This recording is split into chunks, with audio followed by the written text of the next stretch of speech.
इसके बाद अपने शिष्यों से उन्मुख हो मसीह यीशु ने कहा, यही कारण है कि मैंने तुमसे कहा है, अपने जीवन के विषय में ये चिंता ना करो कि हम क्या खाएंगे, या अपने शरीर के विषय में कि हम क्या पहनेंगे। जीवन भोजन से तथा शरीर वस्त्रों से बढ़कर है। कौओं पर विचार करो, वे ना तो बोते हैं और ना काटते हैं, उनके ना तो खलिहान होते हैं और ना भंडार, फिर भी परमेश्वर उन्हें भोजन प्रदान करते हैं। तुम्हारा दाम पक्षियों से कहीं अधिक बढ़कर है। तुम में से कौन है जो चिंता के द्वारा अपनी आयु में एक पल भी बढ़ा पाया है? जब तुम ये छोटा सा काम ही नहीं कर सकते, तो भला अन्य विषयों के लिए चिंतित क्यों रहते हो?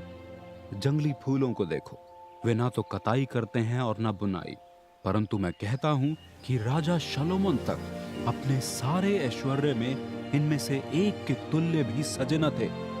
यदि परमेश्वर भूमि की घास को, जो आज तो है किंतु कल आग में झोंक दी जाएगी, इस रीति से सजाते हैं, तो अल्प विश्वासियों, वो तुम्हें और कितना अधिक सुशोभित न करेंगे। इस उधेड़बुन में ना लगे रहो कि तुम क्या खाओगे या क्या पियोगे, और ना ही इसकी कोई चिंता करो। विश्व के सभी राष्ट्र इसी कार्य में लगे हैं। तुम्हारे पिता को पहले ही ये मालूम है कि तुम्हें इन वस्तुओं की जरूरत है। इनकी जगह परमेश्वर के राज्य की खोज करो, और ये सभी वस्तुएं तुम्हारी हो जाएंगी।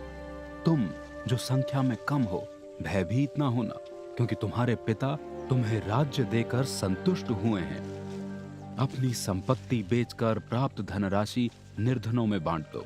अपने लिए ऐसा धन इकट्ठा करो जो नष्ट नहीं किया जा सकता है। स्वर्ग में इकट्ठा किया धन, जहां ना तो किसी चोर की पहुंच है और ना ही विनाश करने वाले कीड़ों की। तुम्हारा मन वहीं लगा होगा जहां तुम्हारा धन है। हमेशा तैयार रहो तथा अपने दीप जलाए रखो, उन सेवकों के समान जो अपने स्वामी की प्रतीक्षा में है, कि वो जब विवाह उत्सव से लौट कर आए और द्वार खटखटाए, तो वे तुरंत उसके लिए द्वार खोल दें। धन्य हैं वे दास जिन्हें स्वामी लौटने पर जाग दे पाएगा।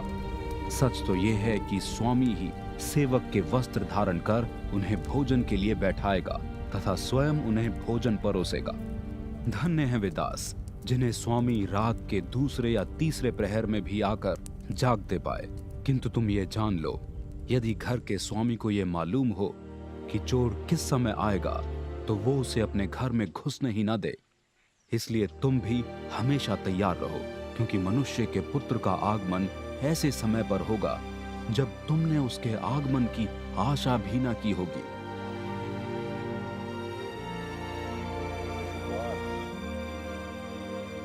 पतरस ने उनसे प्रश्न किया, प्रभु, आपका ये दृष्टांत मात्र हमारे लिए ही है या भीड़ के लिए भी? प्रभु ने उत्तर दिया, वो विश्वास योग्य और बुद्धिमान भंडारी कौन होगा जिसे स्वामी सभी सेवकों का प्रधान ठहराए कि वो अन्य सेवकों को निर्धारित समय पर भोज्य सामग्री दे दे। धन्य है वो दास जिसे उसका स्वामी लौटने पर यही करता हुआ पाए। सच तो ये है कि स्वामी उसे अपनी सारी संपत्ति पर अधिकारी ठहराएगा। किंतु यदि वो दास अपने मन में कहने लगे, अभी तो मेरे स्वामी के लौटने में बहुत समय है, और वो अन्य दास दासियों की पिटाई करने लगे और खा पी कर नशे में चूर हो जाए, उसका स्वामी एक ऐसे दिन लौटेगा जिसकी उसने कल्पना ही न की थी, और एक ऐसे क्षण में जिसके विषय में उसे मालूम ही न था। तो स्वामी उसे मृत्यु दंड देकर उसकी गिनती अविश्वासियों में कर देगा। वो दास जिसे अपने स्वामी की इच्छा का पूरा पता था, किंतु वो न तो इसके लिए तैयार था और न उसने उसकी इच्छा के अनुसार व्यवहार ही किया, कठोर दंड पाएगा। किंतु वो जिसे इसका पता ही न था और उसने दंड पाने योग्य अपराध किए, कम दंड पाएगा। हर एक से जिसे बहुत ज्यादा दिया गया है, उससे बहुत ज्यादा मात्रा में ही लिया जाएगा, तथा जिसे अधिक मात्रा में सौंपा गया है, उससे अधिक का ही हिसाब लिया जाएगा। मैं पृथ्वी पर आग बरसाने के लक्ष्य से आया हूँ, और कैसा उत्तम होता यदि ये इसी समय हो जाता। किंतु मेरे लिए बपतिस्मा की प्रक्रिया निर्धारित है, और जब तक ये प्रक्रिया पूरी नहीं हो जाती, कैसी दुखदाई है इसकी पीड़ा। क्या विचार है तुम्हारा? क्या मैं पृथ्वी पर शांति की स्थापना का लक्ष्य लेकर आया हूँ? नहीं, शांति नहीं, परंतु फूट का।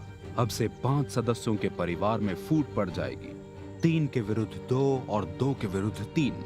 वे सब एक दूसरे के विरुद्ध होंगे, पिता पुत्र के और पुत्र पिता के, माता पुत्री के और पुत्री माता के, सास पुत्र वधू के और पुत्र वधू सास के।